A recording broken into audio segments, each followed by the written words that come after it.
Why is bravery so hard, especially when we know what's right? Because the real battle isn't always external. It's internal in our quietest moments.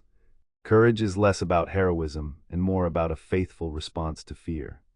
In her powerful book, How We Learn to Be Brave, Bishop Mariann Edgar Budde explores this truth through stories of personal challenge, moral conviction, and spiritual calling. She shows us that bravery isn't born, it's built. It happens in the small, sacred decisions that shape a meaningful life. From confronting injustice to standing in the fire of loss, we are each invited to learn how to be brave and to practice courage over time, guided by faith. Chapter 1: A Bishop's Confession, Fear and Faith on the Frontline. Before she was a bishop, Mariann Edgar Budde was a mother. A wife, a student, and a young priest facing ordinary, yet terrifying challenges, parenting through doubt, leading congregations in crisis, stepping into uncertain roles with no script. In other words, she's a lot like us. In this opening chapter, Budde is refreshingly honest. She shares one of her earliest professional failures, an awkward, ineffective sermon early in her ministry. Her delivery was stilted, her message fell flat. She was filled with self-doubt. I walked away thinking, well, that was terrible, maybe I'm not cut out for this. But in that moment, her mentor offered a quiet word that would shape her life. You showed up. That's the start of courage. It wasn't perfection that mattered. It was presence, commitment, choosing to lead anyway. This sets the foundation of the book. Bravery is not the absence of fear. It's acting from values even when fear is loud. Chapter 2: Defining brave, what courage really means. In our culture, courage is often linked to grand gestures, soldiers, firefighters, whistleblowers. Budde challenges this notion. Some of the bravest acts I've seen, she writes, have taken place in hospital rooms, kitchen tables, and lonely prayers. She defines courage as a moral and spiritual readiness to act faithfully in moments that call for decision, even when risk or fear is present. This includes speaking up when it's easier to stay quiet, apologizing first, leaving a toxic relationship, admitting we're wrong, saying I don't know when others expect certainty, standing alone while trusting God is with us. This kind of bravery isn't taught in movies.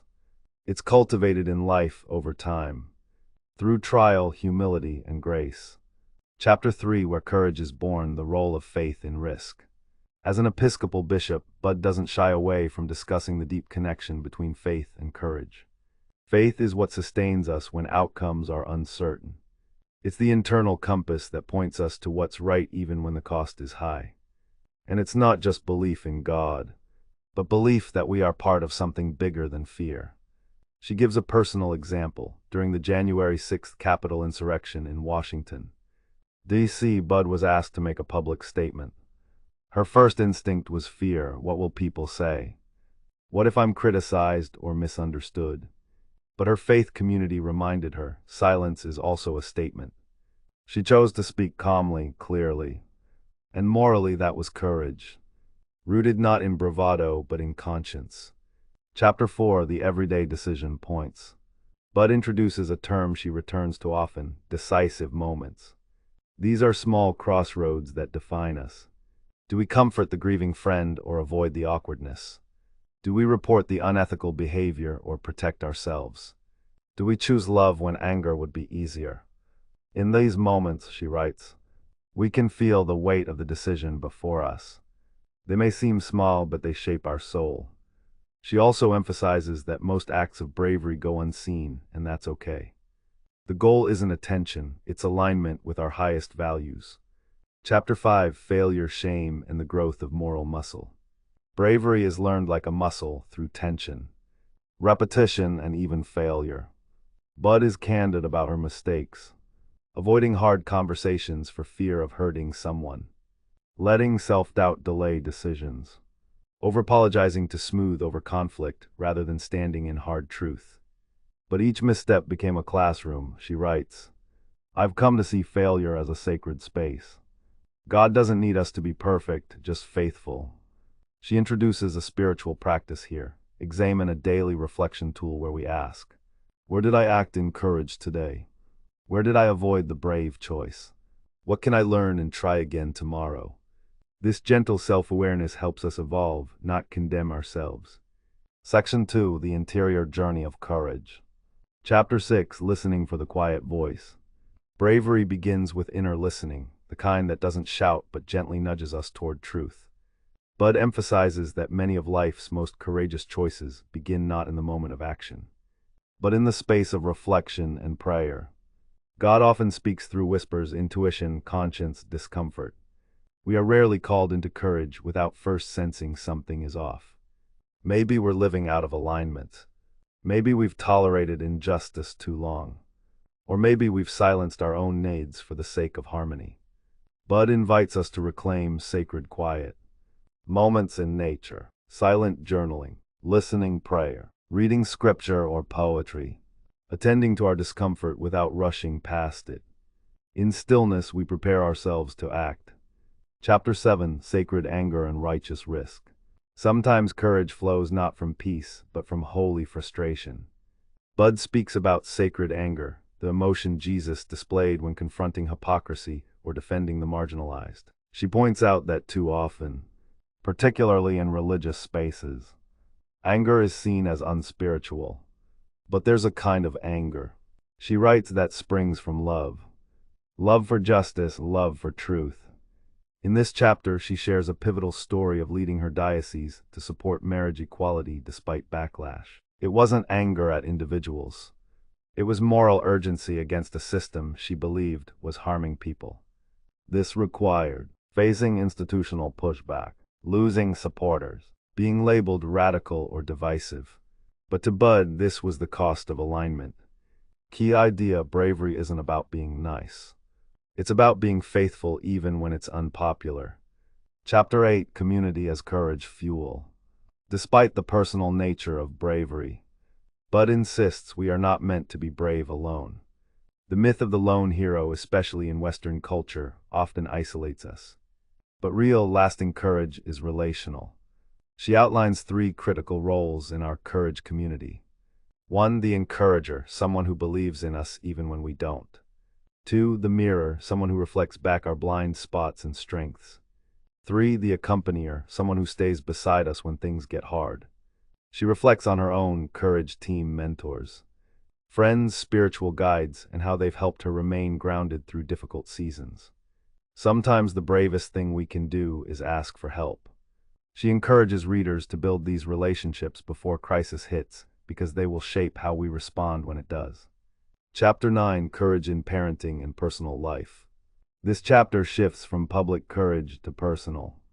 Bud reflects deeply on the bravery required in parenting with presence and boundaries, staying in hard marriages or leaving them when needed, apologizing to our children, saying no when everything in us wants to please. She shares moments when, as a mother, she had to resist perfectionism, allowing her kids to fail, listening more than advising, showing them that adults can be scared and strong. One touching moment, her teenage son struggling with faith and identity. She wanted to fix him with advice. Instead, she sat beside him quietly, then whispered, "I'm not going anywhere." That, she says, was the bravest thing she could offer. Chapter 10, When God Says Go and You're Not Ready. God's call rarely comes when we feel prepared.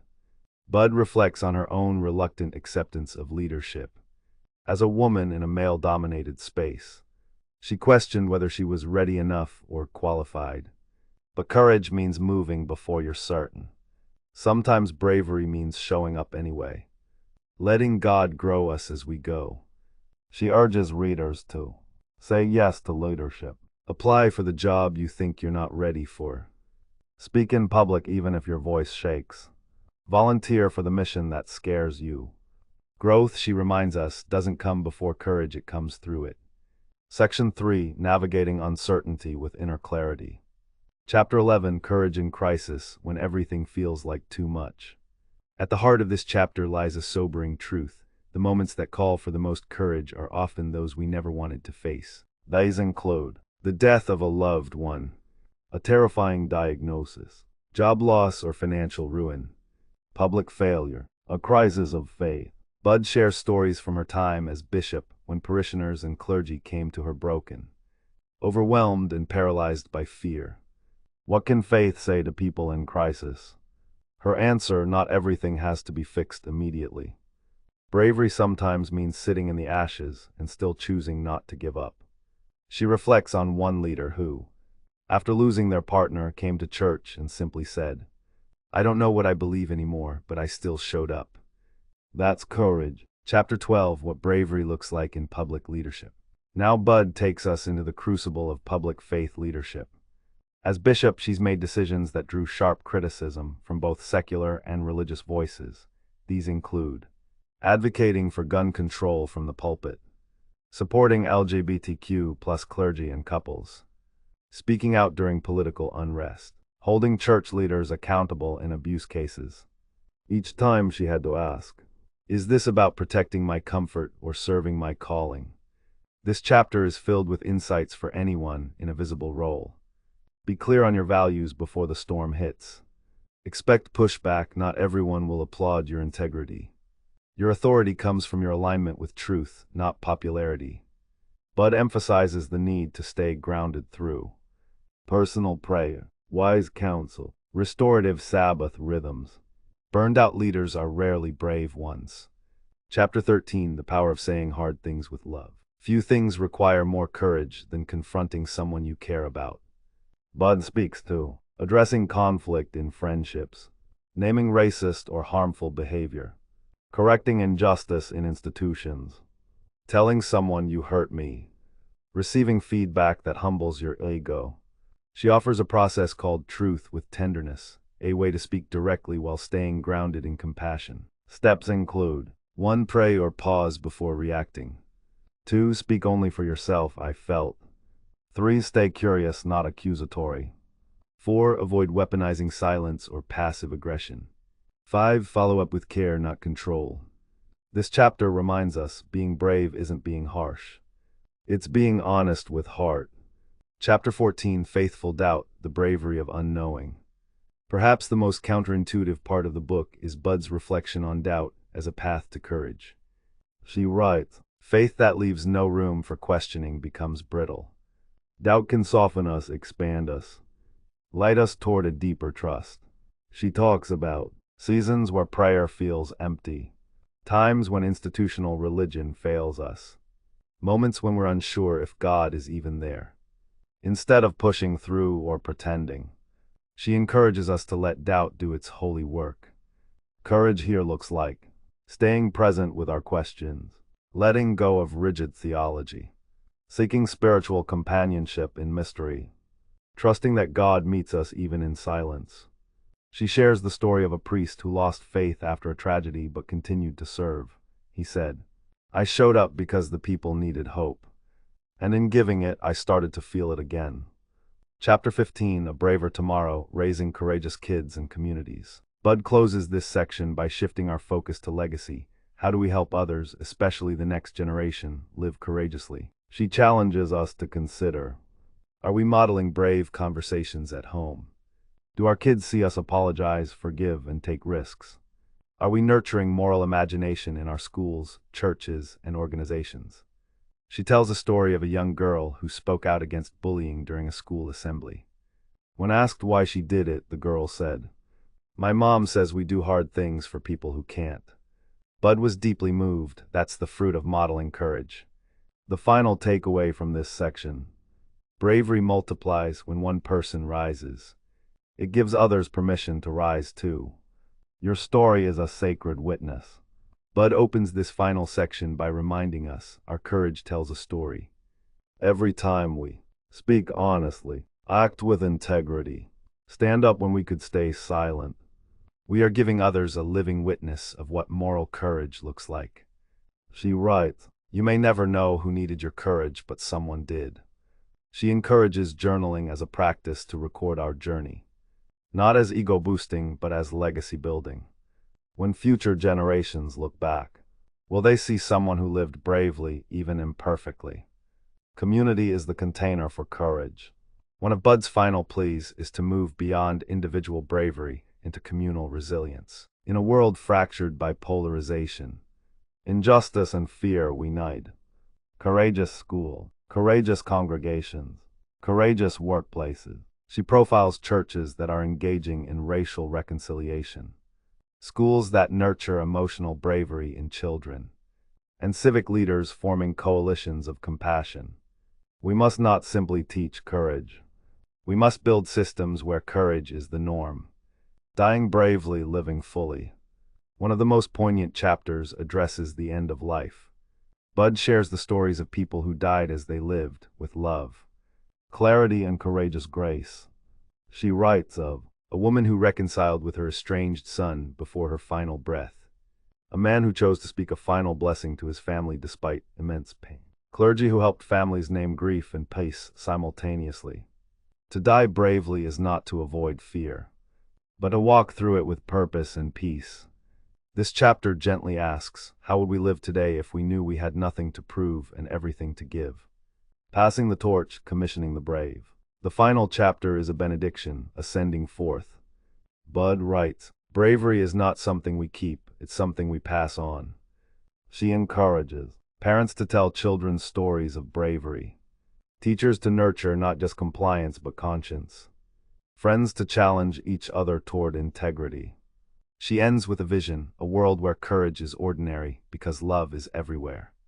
And her final line echoes long after the last page. May your life bear witness to the love that casts out fear.